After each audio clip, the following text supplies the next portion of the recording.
Banyak hal dalam kehidupan kita yang terjadi dan kita tentu harus pandai-pandai dalam menyikapinya. Kadangkala reaksi kita terhadap suatu permasalahan bukan membuat permasalahan itu jadi lebih baik, malah kadangkala membuat permasalahan jadi lebih runyam. Ada yang kayak begitu? Mana orangnya? Memang kita harus bijak dalam menjalani kehidupan dan panduan dalam kehidupan itu sudah ada di dalam Al-Quran. Al-Quran adalah huda linnas, petunjuk dalam hidup. Baik, sekarang saya berikan kesempatan kepada jamaah untuk bertanya. Silakan, ada yang mau bertanya? Ya, bapak-bapaknya sekarang. Silakan Bapak. Assalamualaikum warahmatullahi wabarakatuh. Waalaikumsalam warahmatullahi wabarakatuh. Saya ingin bertanya, kalau Sebentar kita ada... Pak, sebentar. Oh iya, nama ya? Namanya. Nama Imam. Pak Imam ya? Pak Imam, ya. Pak Imam silakan pertanyaannya Ya. Pak Imam. Ustadz, saya ingin bertanya.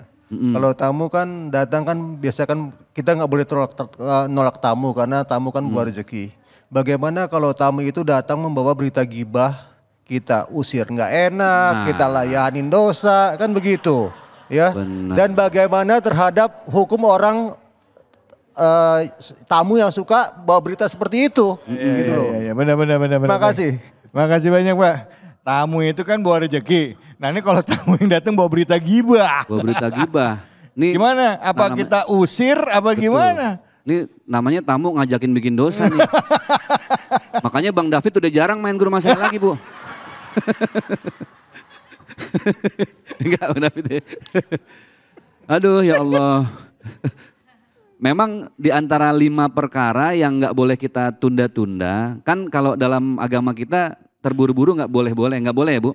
Al-ajalatu minasyaiton. Terburu-buru itu sebagian dari perbuatan setan. Tapi di antara 5 ada 1 yang harus disegerakan, nggak boleh ditunda-tunda. Ikramud duyuf, menjamu tamu, memuliakan tamu. Maka ayat yang sering kita baca, ini kan ayat kita hafal Bu, ihdinas siratal mustaqim. Terjemahnya, ya Allah tunjukkan kami jalan yang lurus. Tapi Profesor Dr. Quraish Shihab dalam tafsirnya Al-Misbah, beliau menjelaskan mustaqim itu satu akar kata dengan istaqomah yastaqimu mustaqiman. Istiqomah bahasa Indonesia jadi istiqomatan. Kita bilangnya istiqomah, konsisten, tetap berusaha baik. Jadi ihdinas siratal mustaqim kurang lebih penjabaran lebih luasnya, ya Allah tunjukkan dan tetapkan hati kami supaya konsisten dalam kebaikan. Orang mau ngebully apapun kita tetap baik. Orang mau julid kita baik. Ibu-ibu tadi semajlis taklim ngomongin kita tetap baik. Semua yang apapun respon orang ke kita, kita berusaha baik. Tamu silahkan ngegibah, tapi Ustazah tadi bilang kan bagaimana karakter kita Ustazah ya. Kalau kita tetap mau istiqomah, ya ibu kan bisa cut pelan-pelan. Oh gitu ya Pak, oh namu udah makan sekaleng biskuit habis.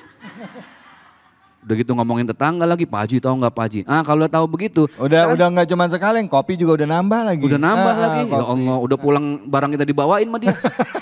Tetap dengan cara, ud'u ila sabili rabbika bil hikmah. Jadi kalau kita mau ngingetin orang kebaikan, watawasau bil haq, watawasau bis sabr, itu harus ada caranya Pak. Oh ya gitu ya Bu, oh tapi alhamdulillah sih ke saya tetap baik, kita jaga. Itu Pak, jangan jadi kompor cawang Pak. Gimana itu Ustaz? Iya. Gimana misalnya? Udah kita tuan rumah kompor cawang, dia sumbu pendek. Oh iya Pak, ya Allah saya juga kemarin begitu Pak, bener Pak. Ini dua-duanya meleduk nih kalau begitu. Jadi kadangkala sih Ustadz, ya. dia juga nggak ngomporin. Pas lagi tetangganya datang ngomong kan, ceritain gitu. Bener, dia nggak ngomong cuman gitu doang. Persis waktu Bang David namu ke rumah saya begitu tuh. Persis. Itu dosa juga nggak Ustadz? Ya. Kan nggak ngomong cuman. Ini tidak selamanya gibah itu dalam bentuk lisan. Ada gibah zaman sekarang dalam bentuk tulisan. Ya. Hati-hati. Ya. Dan yang tidak kalah penting hati-hati gibah dalam bentuk perbuatan. Mata, mulut yang paling sering. Sebagai contoh, coba Bang David gimana tadi?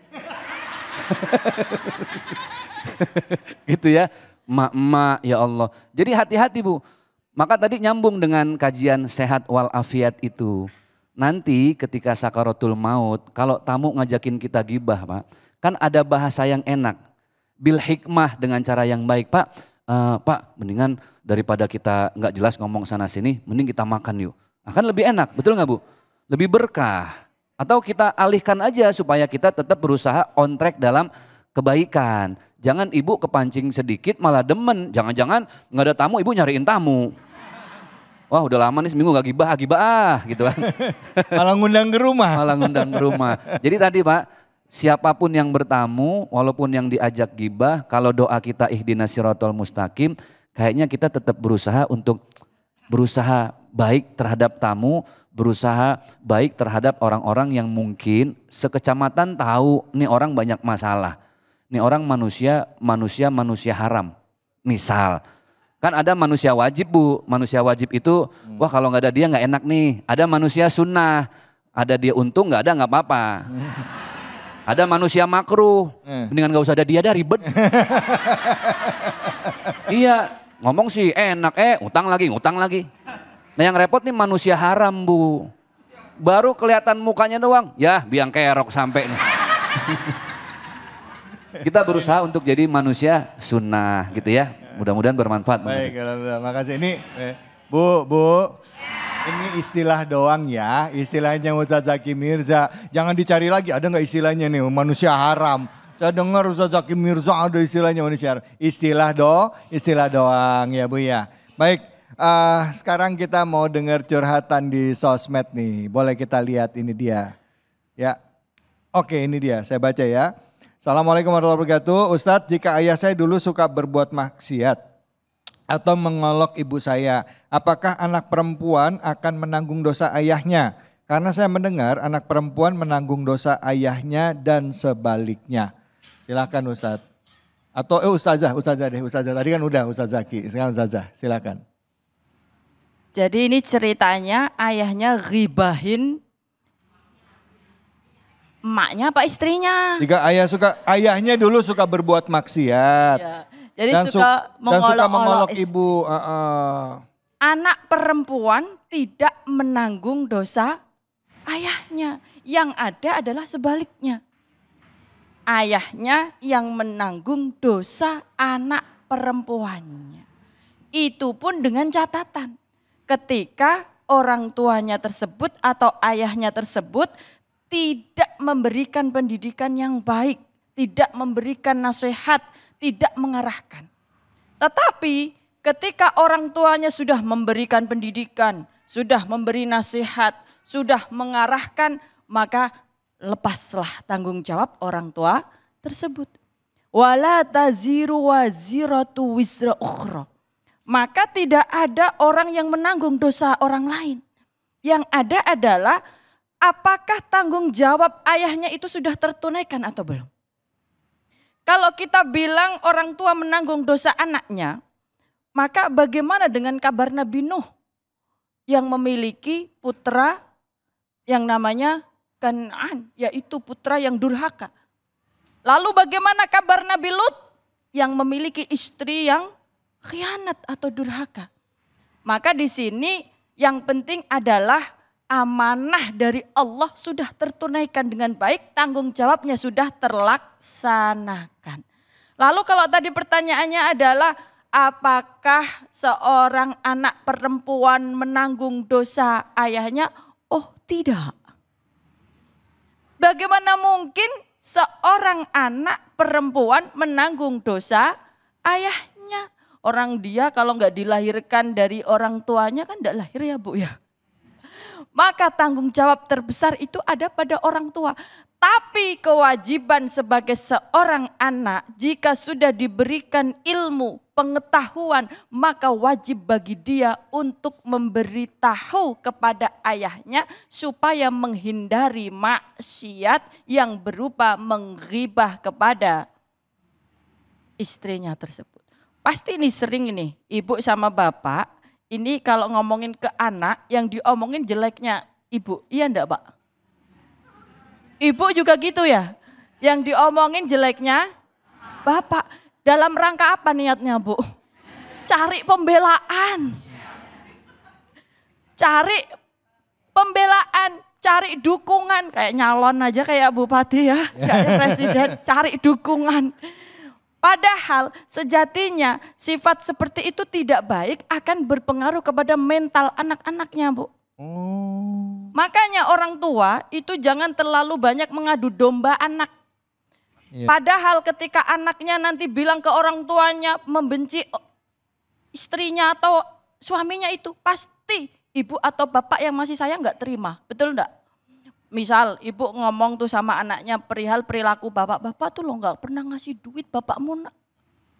Ngasih aja sedikit. Terus anaknya ikut-ikutan nimbrung, ya Bu, bapak emang pelit. Ngomporin ya. Kira-kira ibu terima nggak kalau kayak gitu? Nanti akhirnya anaknya bilang, iya bapak tuh emang gitu, saya benci sama bapak. Sedih nggak kayak gitu? Nah, padahal orang tua itu seharusnya memberikan cerminan yang baik untuk anaknya. Tetapi ternyata nafsu kita sering salah. Ternyata malah mengadu domba antara bapak dengan anak. Mengadu domba antara ibu dengan anak. Maka harus direm. Itu bagian daripada gibah nggak kalau ibu ngomongin bapak?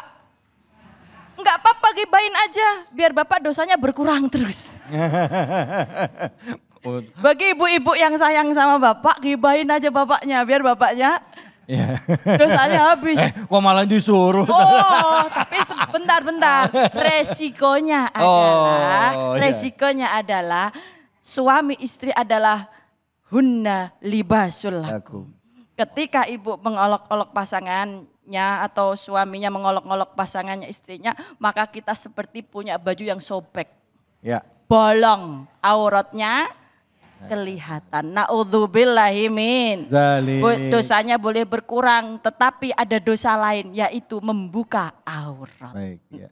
Maka mari kita berdoa semoga kita diselamatkan dari kemaksiatan. Baik, amin. Allahumma amin ya rabbal alamin. Terima kasih banyak Ustazah. Bu.